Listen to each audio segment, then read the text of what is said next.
The news at 4. First the highlights.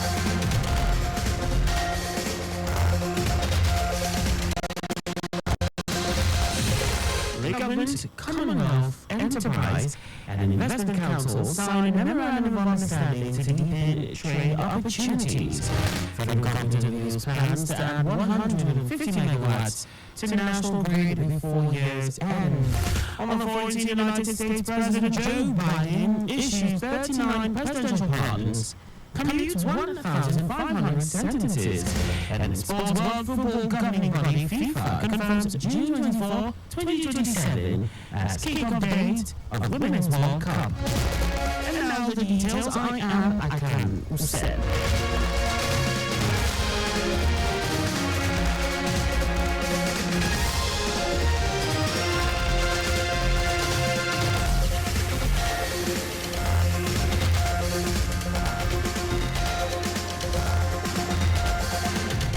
The state government has signed a memorandum of understanding with the Commonwealth Enterprise and Investment Council (CWEIC) to further facilitate trade and investment opportunities between Lagos and the Commonwealth nations. The signing ceremony witnessed by the state governor, Babajide Sanwo-Olu, and members of the state executive council was held at the banquet hall of the Lagos House Marina.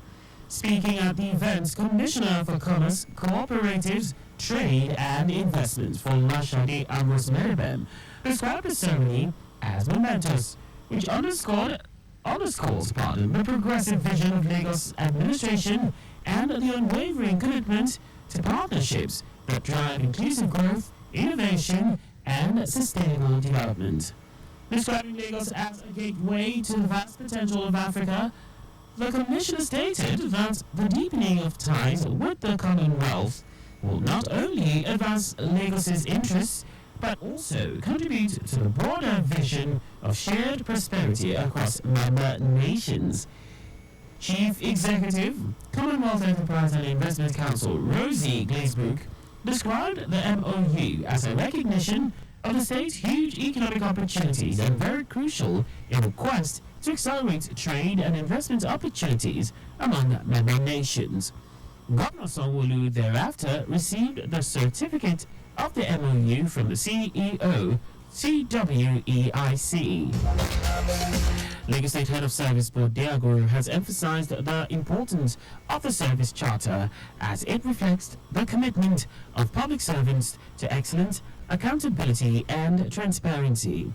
Agoro stated this while speaking at the 2024 Service Charter Week celebration organized by the State Office of Transformation, Creativity and Innovation (OTCI) in Alausa, Ikeja.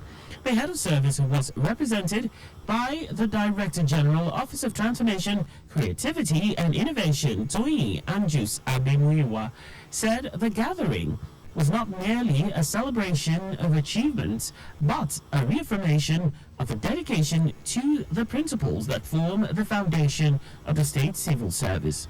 He noted that the Service Charter serves as a guiding framework, ensuring that the needs of the citizens are placed at the forefront of every decision.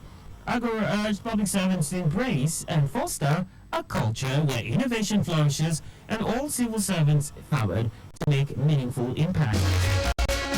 The Nigerian Railway Corporation (NRC) has announced plans to increase its passenger volume on the Port-Aba corridor during time. The Southeast Zonal Public Relations Officer Onyedikachi Onovo, who made this known in Umuahia, said the corporation is already refurbishing additional coaches to achieve the plan. He said the move would reduce the current overcrowding of vehicles by passengers.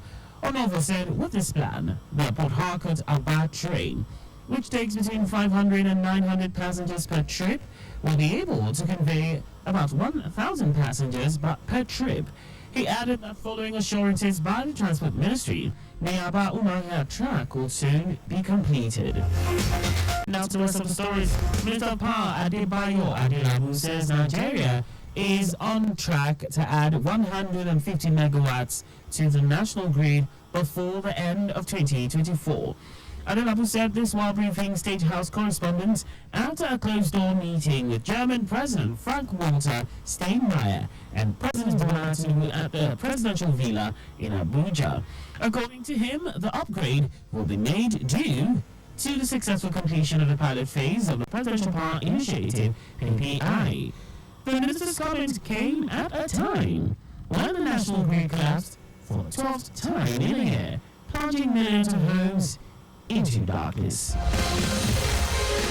The Council of Registered Builders of Nigeria, Corbon, has issued an urgent call to state governments to enact and enforce planning laws to address the increasing frequency of collapsed building incidents across the country. Corbon Chairman Samson Okpanwa, who made the call at the 24th induction ceremony of new builders in Abuja, expressed deep concern over the rising incidents of structural failures.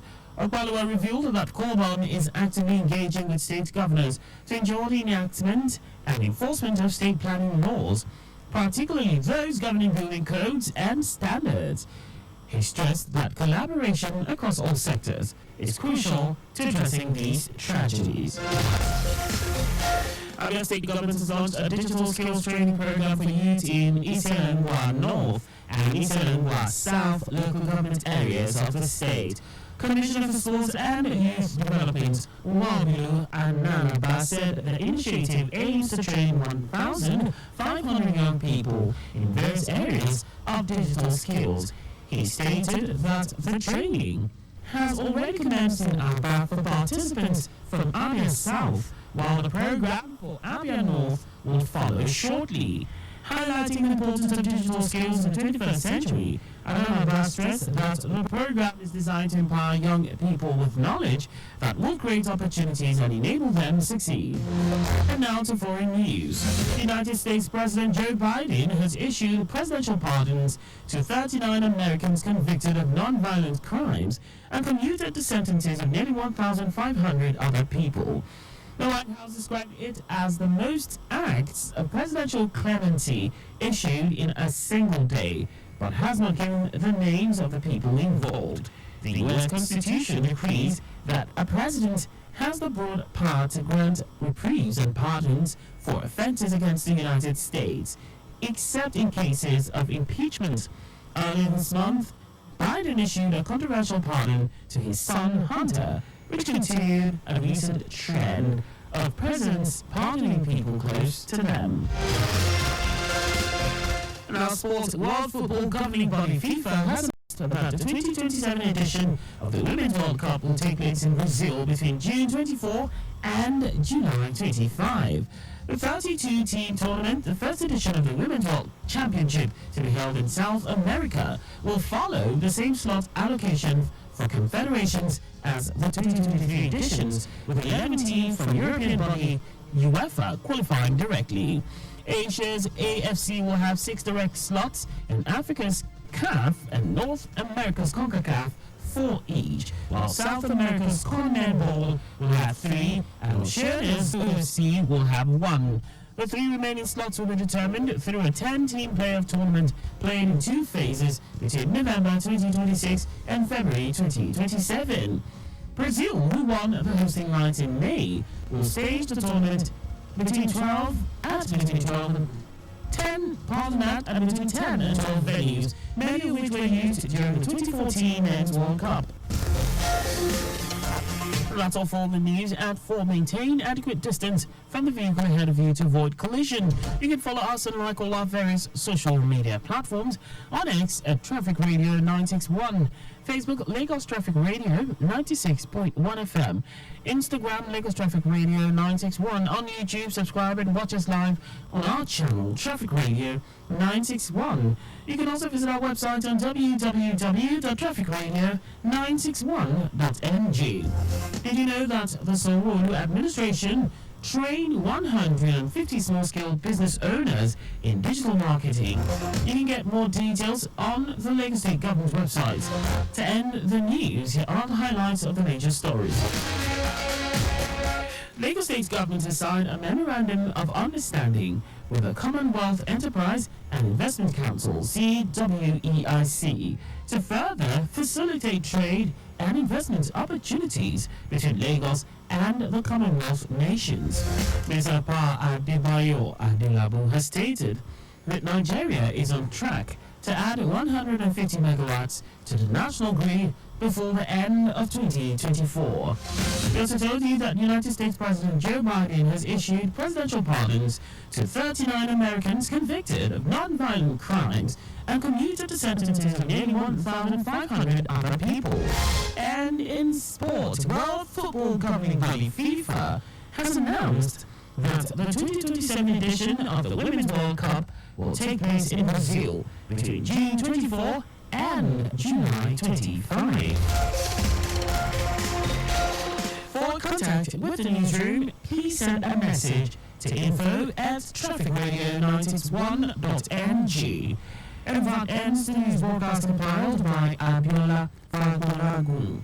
I am Akan Usen. Thanks for listening and please stay safe. Good afternoon.